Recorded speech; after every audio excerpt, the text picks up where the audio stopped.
Amanece otro día en el antiguo Egipto, y un hombre se levanta para recibir el día. Le esperan familia, responsabilidades y placeres, como a todo el mundo. Pero no es un hombre corriente. Es el faraón, el gobernante del imperio egipcio. ¿Cómo era ser uno de los hombres más poderosos del mundo? Era muy diferente de ser un ciudadano ordinario de Egipto, y en cierto modo no diferente en absoluto. Desde el momento en que el faraón se despierta por la mañana, no está solo. Y es que una de las características definitorias de ser el rey era estar rodeado en todo momento de sirvientes leales. No estaría bien que el rey y su familia se ocuparan solos de las tareas sucias del día a día, ¿verdad? Así que el palacio real cuenta con innumerables sirvientes que desempeñan cada uno su papel en el funcionamiento del lugar. El faraón cuenta con ayuda para vestirse, con alguien que le prepara la comida y con alguien que le trae todo lo que desea a lo largo del día. Es como si tuviera un mayordomo clásico, pero multiplicado por 100. Y no es el único que tiene ayuda. La familia del faraón también está rodeada de sirvientes. La reina tiene su propio personal, normalmente formado por mujeres, para atender sus necesidades, mientras que a los niños se les asignan niñeras reales y tutores para guiarlos a medida que envejecen. Después de todo, papá tiene un imperio que dirigir, y con un personal tan numeroso, no se puede esperar que el faraón dirija toda la operación. El palacio suele emplear a un controlador real, que es esencialmente el jefe de los sirvientes. Los controlaría, les asignaría funciones y se aseguraría de que su rendimiento fuera el adecuado para que el jefe no recibiera malas noticias. Pero los sirvientes no solo permanecen en el palacio. Cuando el faraón abandona el palacio, también suele ir escoltado por un equipo de sirvientes. Algunos podrían encargarse de llevar la litera del faraón o de guiar a los caballos que lo conducen en un carro. Otros tenían una tarea aún más importante: proteger la vida del faraón. Estos guardaespaldas se contaban entre los miembros más entrenados de la clase sirviente y a menudo dedicaban su vida a perfeccionar sus habilidades de combate. Otros sirvientes fuertes se encargaban del mantenimiento del palacio, dirigían proyectos de construcción y trabajaban en los campos reales. ¿Pero eran sirvientes o algo más? Los medios de comunicación suelen describir el antiguo Egipto como un país gobernado por esclavos, tanto egipcios como extranjeros capturados. Pero en realidad, la mayor parte de la mano de obra egipcia, incluidos los que construyeron las pirámides, eran sirvientes a sueldo. Eso no significaba que fueran libres. Una vez que se trabajaba para el rey, no había forma de renunciar y uno quedaba prácticamente atrapado en la clase social de los siervos. Pero los sirvientes no carecían de derechos. Sus hijos podían ascender en el orden social, y los sirvientes de confianza eran a menudo miembros valiosos de la casa del faraón. Y estos sirvientes tenían mucho que controlar, porque los faraones llevaban una vida opulenta. Para los faraones, vestirse no era un proceso rápido. Para la mayoría de los campesinos, se ponían una simple prenda y estaban listos para un día de trabajo. Los faraones, sin embargo, se vestían para impresionar. Eso significaba que pasaban mucho tiempo por la mañana arreglando sus atuendos con la ayuda de sus sirvientes. Uno de los atuendos más comunes de un faraón era una piel de animal, a menudo de un gran depredador como un leopardo o un león. Se suponía que esto demostraba que el faraón no temía a ninguna bestia, aunque era probable que el faraón nunca se acercara a la fuente de esa piel. Y no era la única forma en que el faraón trataba de impresionar. El tocado era una de las partes más importantes del atuendo del faraón, y algunos llevaban un paño especialmente diseñado conocido como nemes. Estas telas a rayas solían tener un patrón único tejido por una de las costureras de confianza del faraón. Otros llevaban una impresionante corona, a menudo adornada con joyas y metales preciosos. Podían ser pesadas, pero no era que el faraón fuera a realizar trabajos forzados mientras la llevaba. El trabajo principal del faraón en el día a día era servir como una figura imponente y emitir juicios basados en los consejos que se le daban. Pero en realidad solo eran eso, consejos. ¿Era realmente el faraón un monarca absoluto? En una palabra, sí. En la época en que Egipto era un imperio independiente, el faraón no solo era el rey, sino que se le consideraba un avatar de los dioses y se le confiaba el poder sobre la vida y la muerte. Su palabra era absoluta, y enfadar al faraón podía significar la muerte. Pero al mismo tiempo, estaba muy desconectado del mundo que le rodeaba. Pasaba la mayor parte del tiempo en palacio, se enteraba de los asuntos de la gente común a través de sus consejeros. y sus decisiones estaban probablemente muy influidas por la perspectiva de estos, lo que significaba que sus consejeros de mayor confianza podían ser los que movían los hilos. Pero eso no significa que el faraón no pudiera hacer grandes cambios. En la mayoría de las épocas del antiguo Egipto, el pueblo seguía una fe politeísta que adoraba a un panteón de dioses liderados por el poderoso Osiris.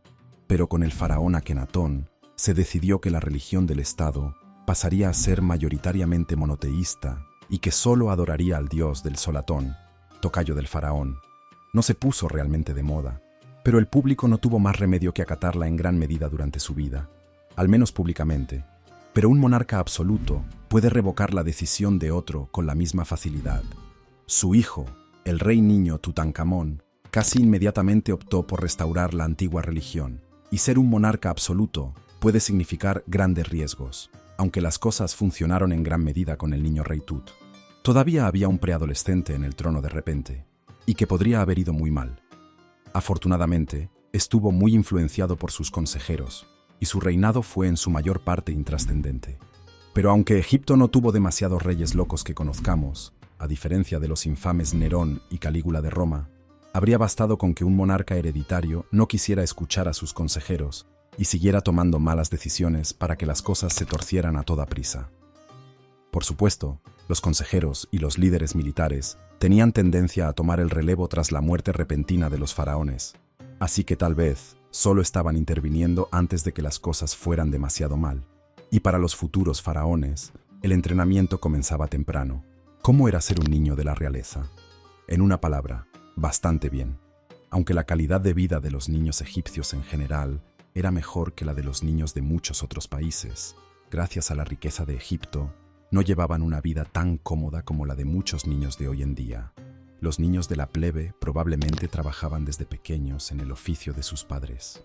Los niños de la realeza, sin embargo, vivían en el regazo del lujo. Mientras que la educación pública a largo plazo era una rareza para los plebeyos, la realeza solía tener tutores que trabajaban para ellos. Desde pequeños solían estar acompañados por cuidadores, pero el grado de implicación del faraón en su educación variaba. No era raro que a un príncipe heredero se le asignaran responsabilidades en la corte de su padre para enseñarle el camino del mundo. Pero para la mayoría de los niños de la realeza egipcia, probablemente se trataba de una vida de ocio. Los estudios de artefactos del antiguo Egipto han encontrado pruebas de juguetes y juegos infantiles, incluidos juegos de mesa que se parecen a los que aún se juegan hoy en día. Es probable que estos niños tuvieran acceso al palacio cuando no estaban en clase o bajo la supervisión de sus padres. Las pruebas demuestran que los antiguos egipcios, tanto plebeyos como miembros de la realeza, valoraban mucho a sus hijos y se involucraban en su educación. Sin embargo, no cabe duda de que los niños de la realeza se divertían mucho más en el día a día que los plebeyos. Y tener las riendas del palacio significaba tener muchas oportunidades. Egipto era el imperio más grande y poderoso del mundo en aquella época, y un poderoso faraón no podía vivir en un palacio que no lo reflejara. Aunque las estructuras más impresionantes de Egipto eran sin duda las pirámides de la necrópolis de Giza, no hay duda de que los palacios egipcios que hemos conocido se encontraban entre los más impresionantes jamás construidos. El más conocido es Malkata, el palacio del Reino Nuevo de Amenhotep III. Situado a orillas del Nilo, en Tebas, se construyó principalmente con ladrillos de barro y se calcula que tardó 18 años en terminarse. Fue la mayor residencia real jamás construida en Egipto, y se aprovechó bien el espacio. Entre las muchas características del palacio había un gran lago artificial conectado al Nilo a través de una serie de canales. Esto eliminaba la necesidad de llevar agua dulce al palacio manualmente. El palacio estaba repleto de salones, villas, patios y pequeños palacios y apartamentos para los asociados del faraón.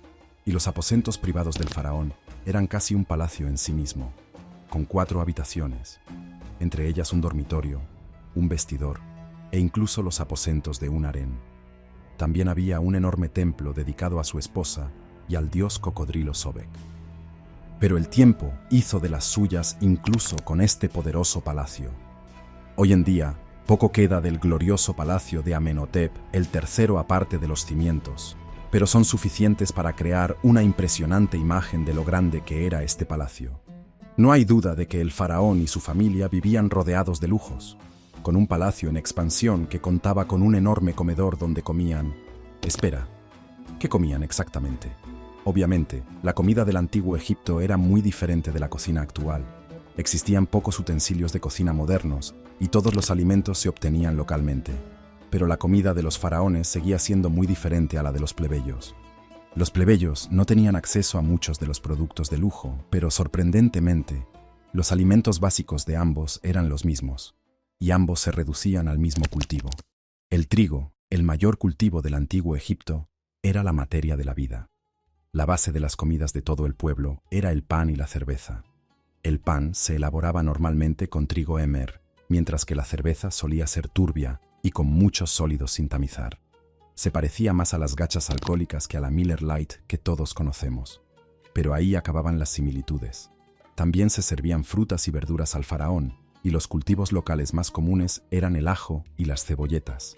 Eso añade sabor, pero no llena. La disponibilidad de otros cultivos como la lechuga, el apio, el pepino y las calabazas, así como de frutas como los dátiles, los higos y las pasas, era variada. Normalmente se consideraban cultivos de lujo, aunque la clase trabajadora podía hacerse con algunos cuando había excedentes. Las frutas solían secarse para conservarlas durante más tiempo, y los faraones solían tener acceso a ellas durante todo el año. Pero, ¿dónde está la carne? Los egipcios estaban bastante avanzados en la domesticación de animales, y criaban vacas, ovejas, cabras y cerdos. También cazaban aves y pescaban en los ríos, lo que les proporcionaba un amplio suministro de carne. Solo los más pobres no tenían acceso a ninguna proteína animal y subsistían a base de legumbres. Pero cazar y criar animales era un proceso que llevaba mucho tiempo, y los agricultores de subsistencia a menudo no tenían tiempo para ello. Mientras que la carne en la mesa sería modesta para ellos, sería cualquier cosa menos para los faraones. Hay pruebas de que los antiguos egipcios criaban un gran número de bueyes, y a los obreros que construían la gran pirámide se les servía carne todos los días. Y para los faraones, la vida era probablemente un buffet interminable. Los faraones disponían de los recursos necesarios para criar un gran número de animales domésticos, y si querían una comida específica, siempre podían enviar a sus sirvientes a cazarla. Eso significaba que la mesa solía estar llena de aves salvajes, ternera, cordero, cerdo, pescado y cualquier otra cosa que pudieran conseguir. Fue también la época en que se inventó uno de los manjares más famosos del mundo, el foie gras. Este hígado de oca engordado deliberadamente se desarrolló en el siglo XXV a.C.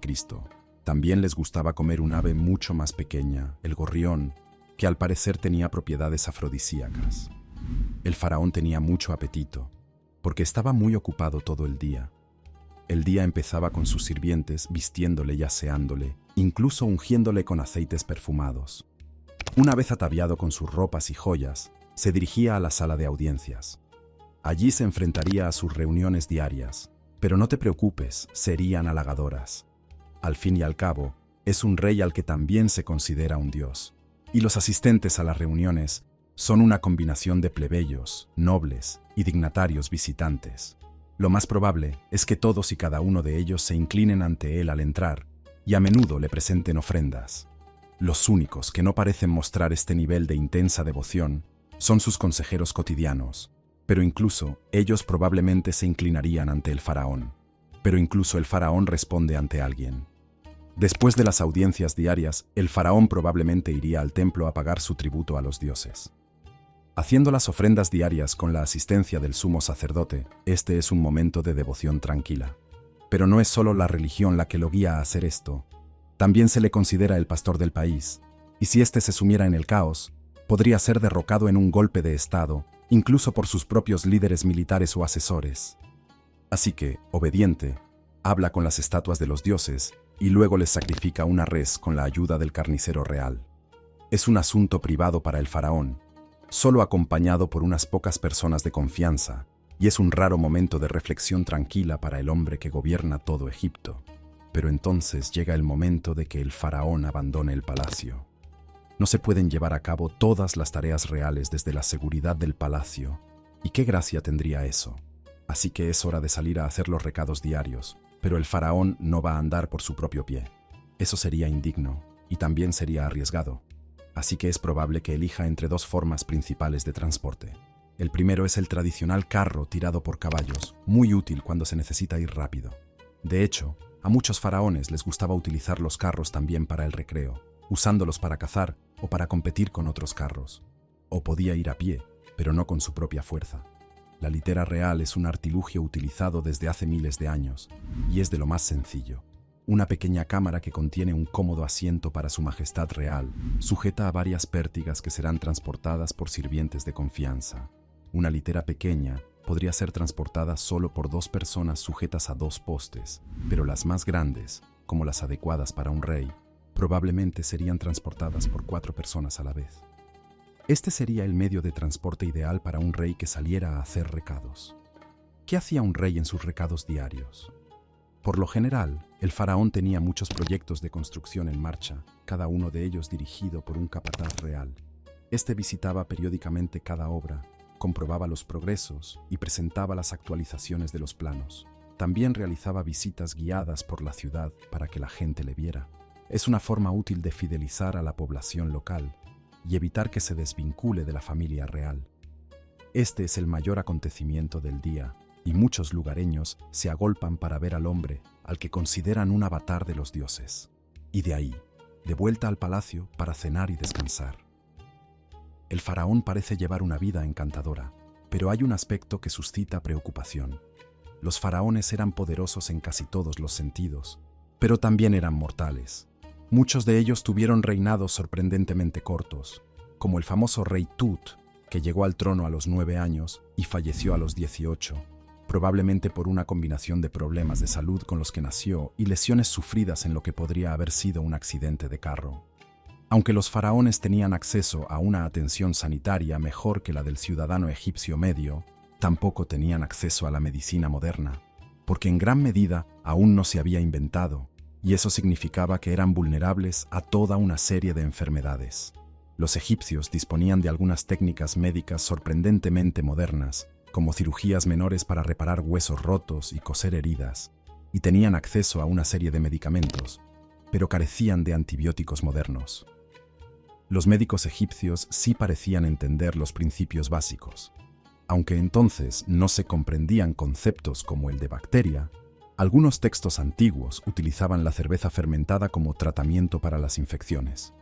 Puede que fuera mejor que nada, pero no era tan eficaz como los tratamientos modernos, lo que significaba que siempre existía el riesgo de que un pequeño corte se convirtiera en una infección grave y acabara con la vida de cualquiera, incluso la de un rey.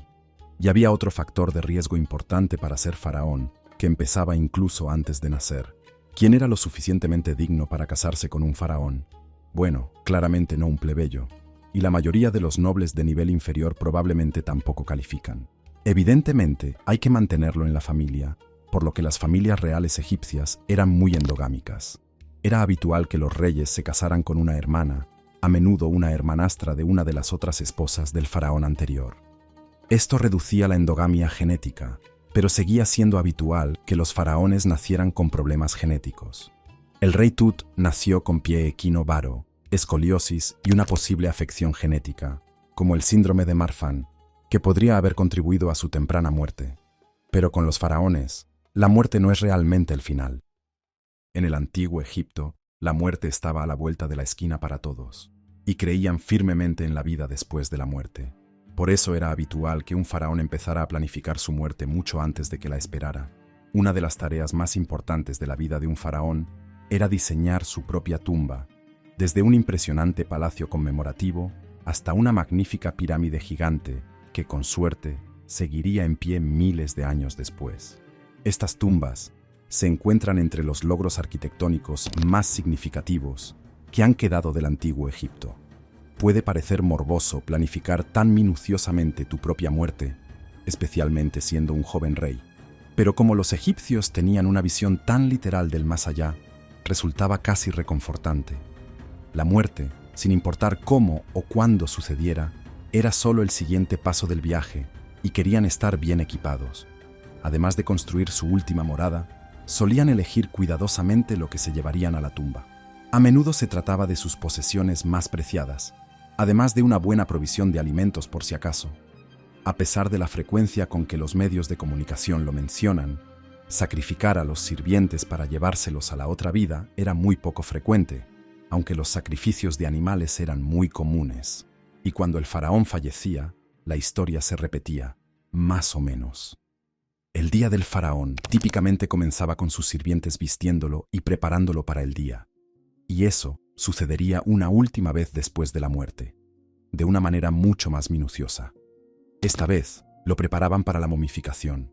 Esto incluiría retirar todos los tejidos llenos de líquido que tendrían más probabilidades de pudrirse, incluyendo el cerebro y la mayoría de los órganos internos, que se conservarían en frascos canopos. A continuación, se embalsamaba el cuerpo y se colocaba en un ataúd ornamentado donde reposaría en la enorme tumba que se había construido, conservado en una cámara casi hermética donde permanecería sorprendentemente intacto miles de años después. Y pronto un nuevo faraón ocuparía el trono, con un estricto calendario y un enorme equipo de sirvientes que le ayudarían a llevar a cabo la tarea de gobernar el mayor imperio del mundo antiguo. Gracias por quedarse hasta ahora. No dude en hacer clic en cualquiera de los vídeos de la pantalla para ver más contenidos similares.